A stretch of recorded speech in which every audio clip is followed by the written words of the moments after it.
A grande desculpa do mundo cristão hoje é que é impossível observar a lei de Deus. Por isso mesmo afirmam que o próprio Jesus a observou perfeitamente por nós.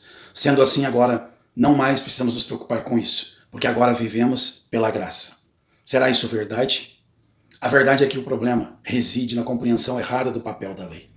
Quando vamos ao livro do Apocalipse, vemos ali relatado aquilo que vai acontecer nos últimos dias. E ali é apresentado a nós as características daqueles que estarão aguardando a segunda volta de Jesus, que são chamados ali de os santos.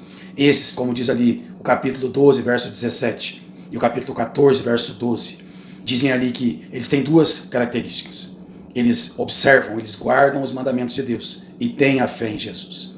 Em meio àquele contexto onde o livro do Apocalipse apresenta ali um decreto que será agora imposto sobre todos aqueles que não aceitarem a marca da besta, não se submeterem, não adorarem esse poder opressivo que deriva do próprio Satanás. Agora, estes que estiverem então fiéis a Deus, terão ali duas características. Eles vão guardar, observar os mandamentos de Deus, continuarão fiéis, obedecendo, não com a compreensão equivocada cristã de que observam para obter a salvação, mas observam em resposta ao amor aquilo que Deus fez e oferece a eles. São fiéis, obedecem, fazem sua vontade, porque assim está no seu coração, assim é o seu desejo, cumprindo aquilo que diz o profeta Jeremias, que na nova aliança, agora a lei não estaria guardada apenas em tábuas de pedra, mas estaria ali, na mente e no coração daqueles que amam e querem estar com Deus pela eternidade. Então tem essas duas características, guardam os mandamentos de Deus e têm a fé em Jesus.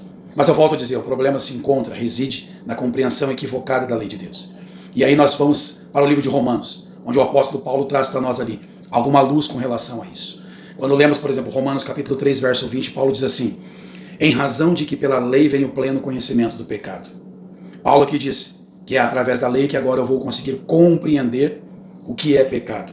Ele diz mais, Romanos 4,15, mas onde não há lei também não há transgressão. Veja, onde não há lei, não há pecado, não há transgressão. Romanos 5,13, mas o pecado não é levado em conta quando não há lei. Romanos 7, 7 e 8, ele diz, que diremos, pois? É a lei pecado? De modo nenhum, ele diz aqui. Mas eu não teria conhecido o pecado, senão por intermédio da lei. Pois não teria eu conhecido a cobiça, se a lei não dissera, não cobiçarás. No final do verso 8, ele diz assim, porque sem lei está morto o pecado. Veja, a lei tem sim seu papel, e é nos trazer a consciência de nossa condição, nos trazer a consciência de que estamos vivendo ali em transgressão à lei de Deus. Porque é isso que diz, por exemplo, 1 João 3,4. O apóstolo João diz assim, todo aquele que pratica o pecado também transgride a lei de Deus, porque o pecado é a transgressão da lei. Então a lei nos dá essa consciência, agora, da nossa condição, da nossa necessidade de irmos a Cristo, de recebermos de Cristo a salvação. Mas isso não nos isenta agora de sermos fiéis à lei de Deus. Pelo contrário, como diz o texto bíblico, sem lei não há pecado, sem lei não há consciência do pecado. Não há o que aponte para a nossa condição. Alguns vão dizer assim, mas essa é a obra do Espírito Santo. Esse é o papel do Espírito Santo. Sim, João 16, verso 8 diz que ele vai nos convencer do pecado, da justiça e do juízo. Mas qual vai ser o instrumento? Qual vai ser a forma que o Espírito Santo vai usar? Mesmo que ele trabalhe na nossa mente e no nosso coração, ele vai fazer o uso da lei de Deus como instrumento. Como diz Romanos 7, 7. Mas eu não teria conhecido o pecado senão por intermédio da lei. Pois se não teria conhecido a cobiça, se a lei não dissera, não cobiçarás. É por meio da lei de Deus que o Espírito Santo vai agora despertar a nossa consciência, para que nós possamos buscar fazer a vontade de Deus, viver conforme a vontade de Deus. Porque é quando você começa a buscar fazer a vontade de Deus, que você reconhece a luta que se trava dentro de você. Quando você busca observar e fazer a vontade de Deus, que você começa agora a reconhecer a sua real condição e a sua necessidade, sim, de Jesus, do Espírito Santo na sua vida. Paulo até fala disso ali a partir do verso 15 do capítulo 7, quando ele diz assim, porque nem mesmo compreendo o meu próprio modo de agir, pois não faço o que prefiro e sim o que detesto. Ora, se faço o que não quero, consinto com a lei que é boa. Neste caso, quem faz isso já não sou eu, mas o pecado que habita em mim. Porque eu sei que em mim, isto é, na minha carne, não habita bem nenhum, pois o querer o bem está em mim, porém não o efetuá-lo. Porque não faço o bem que prefiro, mas o mal que não quero, este faço. Mas se faço o que não quero, já não sou eu quem faz, e sim o pecado que habita em mim. Então, ao querer fazer o bem, encontro a lei de que o mal reside em mim. Porque no tocante ao homem interior tenho prazer na lei de Deus. Paulo aqui não está falando contra a lei. Paulo só está falando da luta que se trava quando eu agora busco observar a lei de Deus. Quando agora eu sou levado a sozinho buscar observá-la. E aí eu vejo uma natureza que luta contra essa vontade de Deus. Por isso preciso de Deus, por isso preciso do Espírito Santo, por isso eu preciso de Cristo.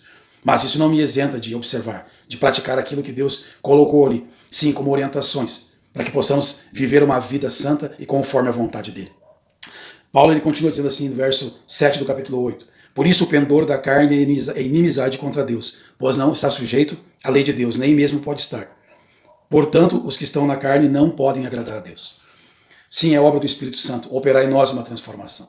Mas, mais uma vez eu digo, o problema está na compreensão errada do papel da lei. Ninguém vai observar a lei para ser salvo, ninguém vai ser salvo por observar a lei.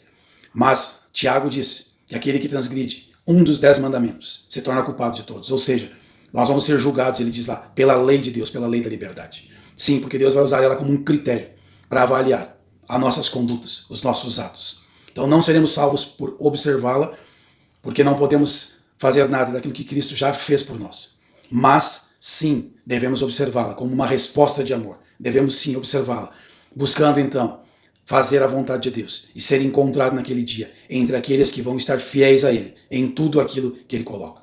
Jesus é o nosso maior exemplo em tudo. E Ele foi fiel a Deus também na palavra dEle. Foi fiel na guarda dos mandamentos. E devemos seguir o exemplo de Jesus em tudo, inclusive nisso. Que você possa buscar também entender, compreender a forma correta do papel da lei. Não entendendo como regras e obrigações, mas como um instrumento de Deus para nos dar consciência de nossa condição. E como diz o próprio apóstolo Paulo, que o fim da lei é Cristo, ou seja, seu propósito, sua finalidade final é nos levar até Cristo, que você possa ser levado então a Jesus e alcançar nele a salvação. Deus abençoe você ricamente.